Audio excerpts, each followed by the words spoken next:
Fala, gente boa! Vai se ajeitando, vai chegando devagarzinho, porque é mais uma aula e tema importante. A independência das 13 colônias. A primeira independência das Américas, ainda no final do século XVIII, estamos falando de 1776. Bastante pioneiro num cenário do continente que as independências vão se processar fundamentalmente no século XIX. Então os caras vai ser muito inspirador. É um movimento bastante importante para a história ocidental em vários níveis.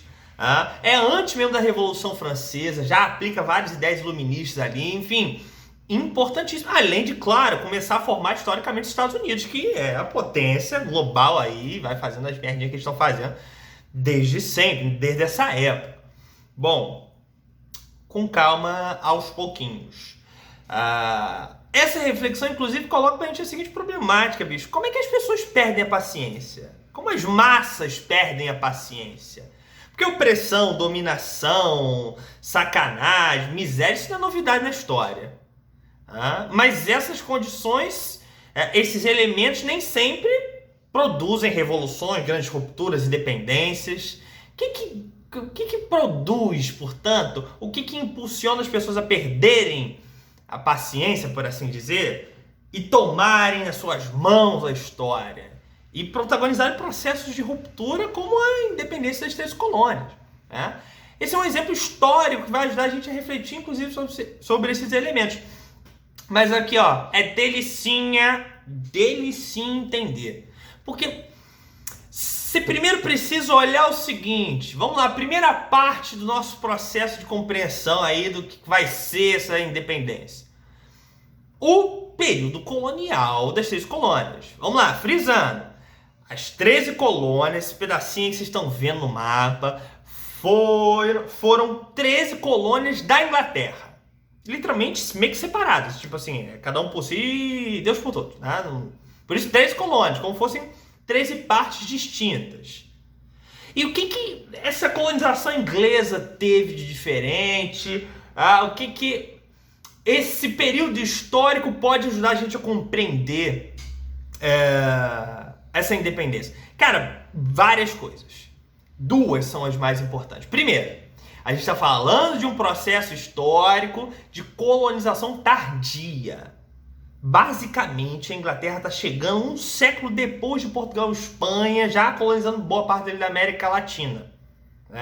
Aí, outros, aula de expansão marítima, de conquista da América. Bom, vocês já viram isso em outros momentos. Bom, as potências, as metrópoles pioneiras da expansão marítima foram Portugal e Espanha. E que, em boa medida, vão chegar e vão conquistar e vão dividir a América entre si primeiro. E vão pegar as partes mais interessantes sobre aquela ótica mercantilista. Eles estão atrás de quê, meu irmão? De metais preciosos, de especiarias, e quando não isso, de condições que propiciem, basicamente, o quê? A agricultura para exportação para a Europa. E é essa jogada que a gente começa a entender as peculiaridades da colonização inglesa. Porque as metrópoles que chegaram atrasadas, fundamentalmente França, Inglaterra e Holanda, ou vão ter que tentar tomar regiões das potências ali que já estão colonizando Portugal e Espanha. Isso ocorreu em vários momentos, por causa da história brasileira. A gente teve invasão holandesa, teve invasão francesa, enfim. Ou, se não isso, beliscar as partes que Portugal e Espanha cagaram. Que basicamente era o que? A América do Norte, cara.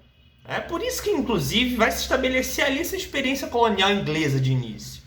Porque a América do Norte era basicamente em face, ali, sobretudo da América Latina e desses interesses mercantilistas das potências europeias, bastante interessantes. Se ali não tinha, sobretudo na costa atlântica, você não tinha metais preciosos ali à disposição. Você tem condições naturais bastante diversas a plantação em larga escala, plantation para a Europa, para exportação para a Europa. Você tem vários, tipo Texas, mano, é deserto, ou Canadá, gelo. Então, você tem ali bastante dificuldades que, por exemplo, você não tinha ali na América Latina. E é justamente essa área que a Inglaterra vai ocupar tardiamente. Você tem ali experiências, expedições do senhor Raleigh, um corsário inglês, no final do século XVI, mas de fato um estabelecimento colonial é só a partir de 1607, com a colônia da Virgínia. Ou seja, um século depois de Portugal e Espanha. E num cenário, basicamente, que os ingleses vão se deparar com o quê? Bom, temos 13 colônias na costa atlântica da América do Norte, que hoje são os Estados Unidos, mas elas têm uma diferença considerável entre elas, tanto que a gente separa essa divisão produtiva. As colônias do norte e as colônias do sul. As colônias do sul, por conta do clima, do tipo de solo, muito mais propícias a estabelecimento da plantation, que é latifúndio, agroexportador, escravista, e que é o que vai se estabelecer ali. Essa divisão produtiva marca a história dos Estados Unidos até hoje, cara. É fundamental. Então preponderou no sul a plantation, latifúndio, escravista, agroexportador. Ao passo que as colônias do norte, por conta do clima mais frio, mais próximo da Europa, por outra dinâmica de solo e de condições naturais, não era propícia à plantação em larga escala, sobretudo de produtos que interessassem a Europa. Então acabou se voltando muito mais ao mercado interno, etc. Isso aqui é só pincelando, só relembrando essa trajetória peculiar da formação das 13 colônias. E aí a gente entra no segundo ponto fundamental. Esse aqui é indispensável, bicho. A negligência salutar. Aí você pode perguntar para mim, meu Deus, que palavrão é isso? Vamos lá. Negligência significa, basicamente, você ser desleixado com alguma coisa, falta de cuidado, falta de interesse. Você tá cagando, tá? Às vezes com você. Eu fui negligente nos meus estudos, ou seja, você estudou 5 minutos antes da prova, tá ligado? Essas coisas assim. E o salutar? Salutar é bom, positivo, benéfico. Aí você pode perguntar, putz, negligência salutar. Os caras estão cagando, alguém tá cagando, tá com desleixo, tá com desinteresse, mas isso é bom? Do ponto de vista dos colonos, era. Bicho, o que marcou a colonização das 13 colônias? A negligência salutar. Ou seja, eram colônias inglesas. Show, maneiro, você já entendeu. Só que a Inglaterra, por um conjunto de razões, sobretudo internas dela, Inglaterra, por exemplo, no século XVII, estava vivendo as revoluções inglesas, não tinha condições de ficar em cima, de fiscalizar, de controlar, de extrair recursos, como fazia Portugal e Espanha, por exemplo, na América Latina. Então foi uma foi uma colonização mais solta, mais frouxa. Tipo assim, os ingleses deixavam a coisa correr. Os colonos tinham um nível de autonomia muito maior do que o resto da América. Porque é isso, cara. Você não tinha uma metrópole que ficava ali, no cangote dos caras. Tipo assim, tava vendo vários processos internos que deixavam rolar solto. E isso para os colonos era bom. Claro que é bom. Autonomia, liberdade, em vários níveis. Beleza. Qual o problema? Onde está a pedra no meio do caminho que vai virar um conjunto de satisfações aí? Cara, o principal antecedente da independência das 13 colônias é a Guerra dos 7 Anos, no século XVIII. O que foi a Guerra dos 7 Anos? 1756 a 1763. Uma disputa colonial entre França e Inglaterra na América do Norte. Você precisa entender profundamente o que foi a Guerra dos 7 Anos? Não, bicho. Você precisa entender o seguinte, a Inglaterra ganhou. Mas, mano, esse processo, veja só, a Guerra dos 7 Anos é chave pra gente entender a independência das 6 colônias e a Revolução Francesa também tem influência. Porque guerra no exterior, sobretudo metrópole europeia, lutando na América do Norte, do outro lado do Atlântico, é caro. Custa dinheiro, bicho. Show, a Inglaterra ganhou, mas endividou. Saiu ali com a continha pra pagar, com um boleto maneiro. Beleza. Só que os ingleses pensam o seguinte, meu irmão, bota a mãozinha assim, ó. Quem vai pagar esse boletão? Quem vai pagar essa conta? Os colonos. Qual é o problema? E aonde está a chave para tu entender o processo? A Guerra dos 7 Anos marcou uma mudança de postura da Inglaterra. Antes da Guerra dos 7 Anos, antes da Guerra dos 7 Anos, a negligência saltar. Tava cagando, vive tua vida aí, eu vivo a minha aqui. Tá, beleza. Depois da negligência salutar, depois da Guerra dos 7 Anos, uma nova política inglesa de arroxo, de controle. Então é só pensar o seguinte, os colonos tinham muita autonomia, muita liberdade, eram soltos. Depois da Guerra dos 7 Anos, controle, fiscalização, opressão. Os caras, meu irmão, é aquela coisa, quem sentiu o gostinho da liberdade e da autonomia, não quer outra vida depois, não quer perder. O nego não quis aceitar essa mudança, as mudanças que a Inglaterra queria impor, e aí o caldo vai entornar, mano. Né? Então vamos lá, o principal antecedente para a independência das 3 colônias é a Guerra dos 7 Anos, porque a Guerra dos 7 Anos força uma presença maior da Inglaterra na América do Norte, força um conjunto de gastos da Inglaterra ali e uma mudança de raciocínio, inclusive. Tipo assim, mano, agora a gente tem que não só tirar esse preju nas costas dos colonos, mas também lucrar. Esses caras estão muito soltos aqui, a gente tá dando mole, tem que tirar dinheiro em cima deles. E aí, veja, a Guerra dos 7 Anos termina em 1763. Em 1776, as 3 colônias declaram independência. E vai permanecer um conjunto de lutas até 1783. Então veja, a gente está falando aí de um processo curtíssimo em termos históricos, 20 aninhos. Se eu não fiz a conta errada, são 20 aninhos. Até o reconhecimento no Tratado de Versalhes pela Inglaterra. Então, bicho, acirrou muito, gerou problema. É essa questão, é essa mudança, a virada que a Guerra dos 7 Anos vai dar. Uma metrópole agora, a Inglaterra, que quer controlar, quer fiscalizar, quer mais imposto, quer mais dinheiro.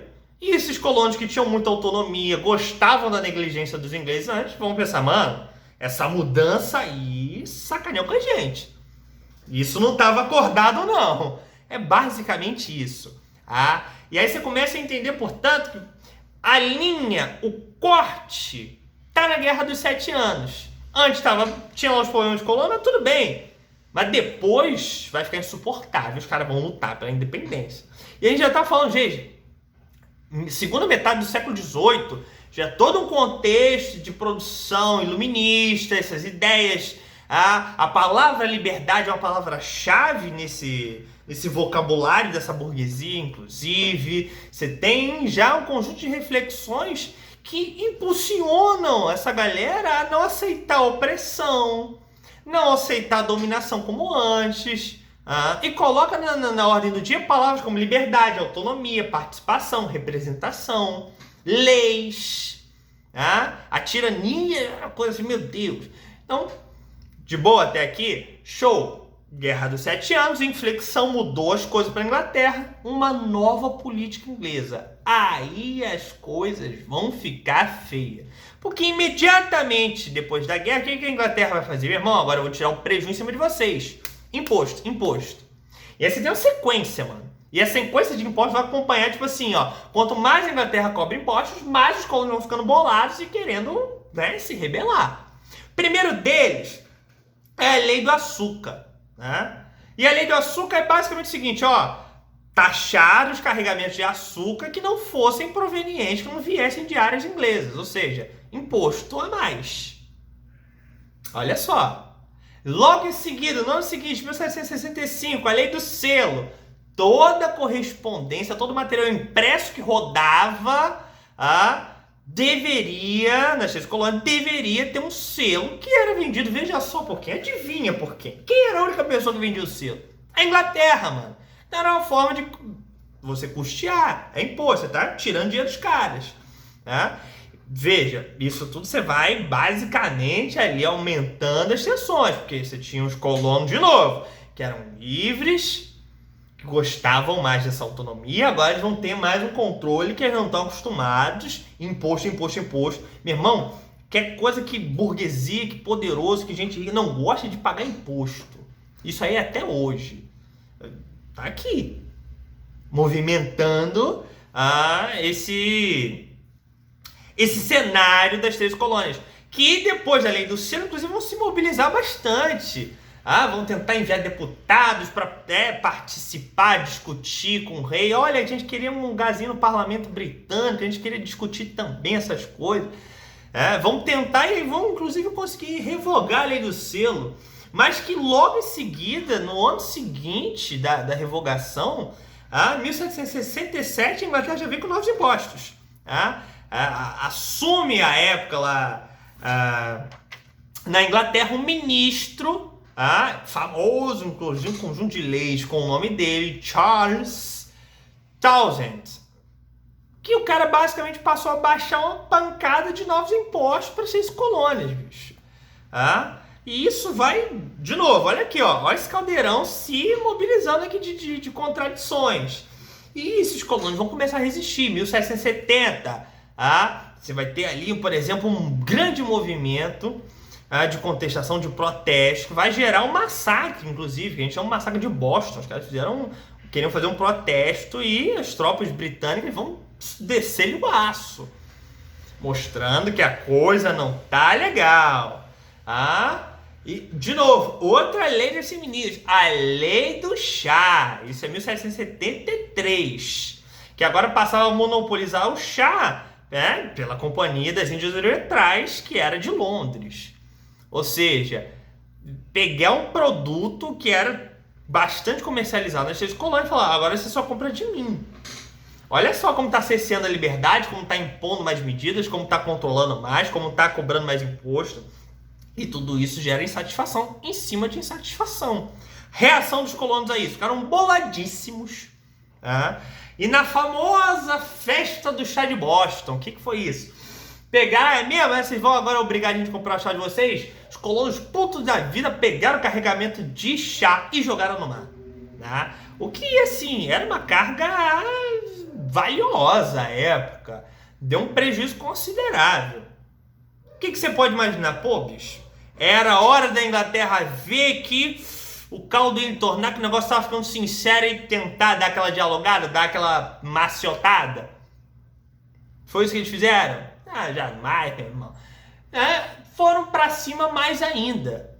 A Inglaterra, logo como uma reação à festa do chá de Boston, baixa um conjunto de leis que os colonos vão chamar de leis intoleráveis, que era basicamente o seguinte: fechar o porto de Boston, que era um dos maiores das três colônias, ocupar a colônia de Massachusetts, bancar um conjunto de repressão e de novos impostos que os colonos deveriam pagar aquele prejuízo do chá que eles jogaram no mar.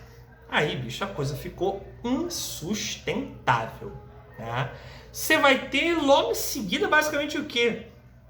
Ponto importante, os congressos da Filadélfia, que era basicamente uma reunião de representantes das três colônias para tentar achar saídas para os problemas que eles estavam tendo com os ingleses.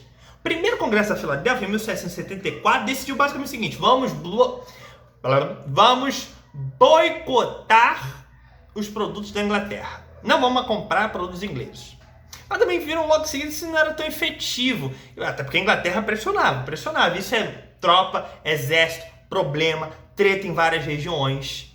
Logo em seguida você vai ter o seguinte, o segundo congresso da Filadélfia, que basicamente determinou o seguinte: isso aí, é a tal da famosa declaração de 4 de julho de 1776, né?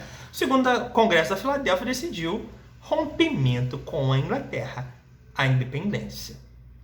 Bicho, essa foi a ousadia mais extraordinária até então nas Américas, de luta contra uma metrópole. E a questão fundamental que vai dar certo, cara.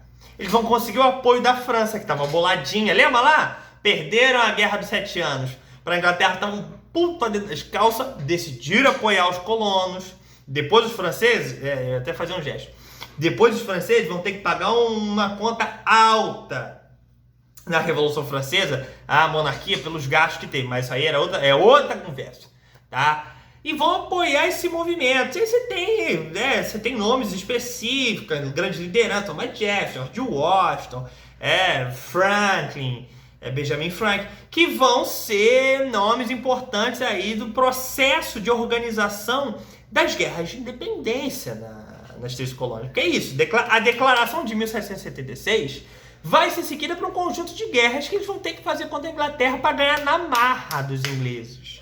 Porque é isso, a Inglaterra não pegou o documento das três colônias, olha só, veja bem, vocês estão independentes, pode crer, não, real, vou respeitar a liberdade de vocês.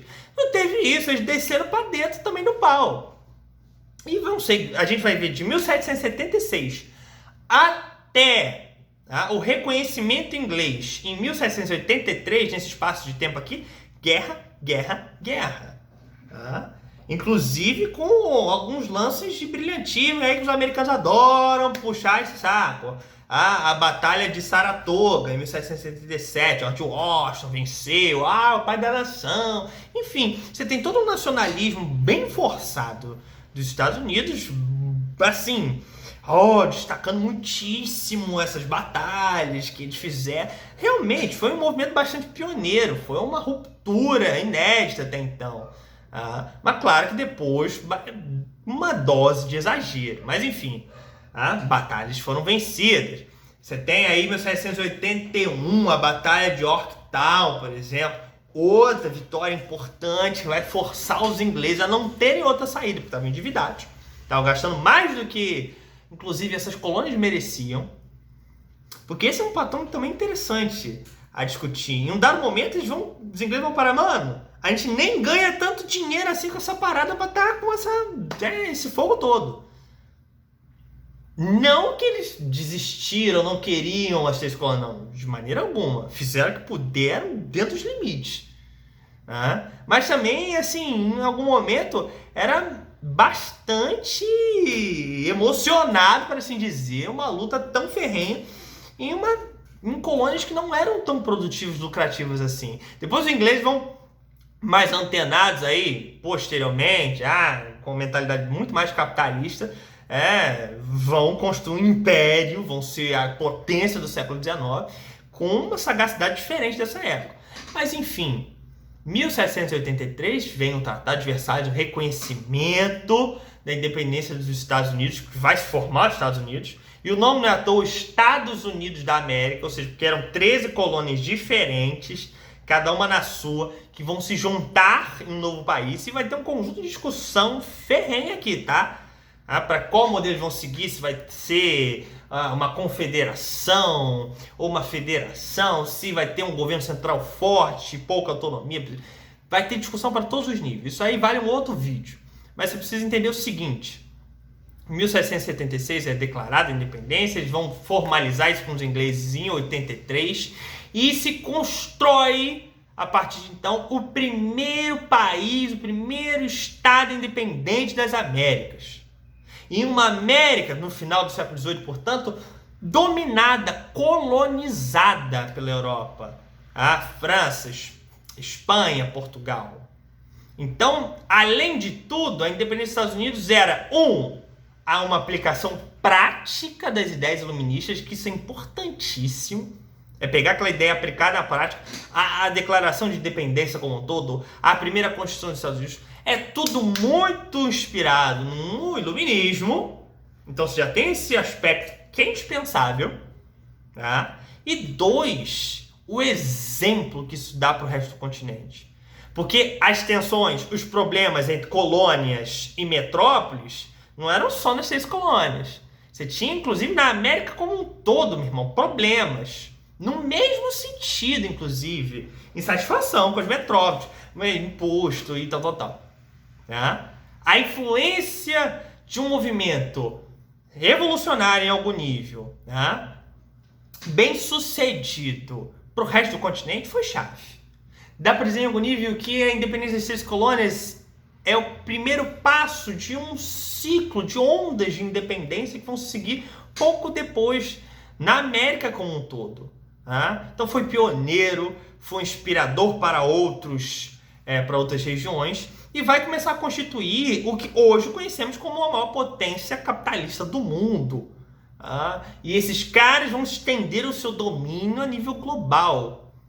E para entender o que somos hoje, em boa medida, a gente precisa entender de onde esses caras surgiram e que processos históricos permitiram aos Estados Unidos constituir-se como a potência hegemônica que são hoje. Tá? Então, a gente fecha aí a independência das 3 colônias, a primeira independência das Américas. Vão ter outros vídeos, inclusive, como seguir essa história, como se constituíram os estados, conflitos, Estados Unidos do século XIX. Enfim, tem muito pano pra manga. Mas é isso, minha gente. Beijão, tô subindo. Tchau, tchau.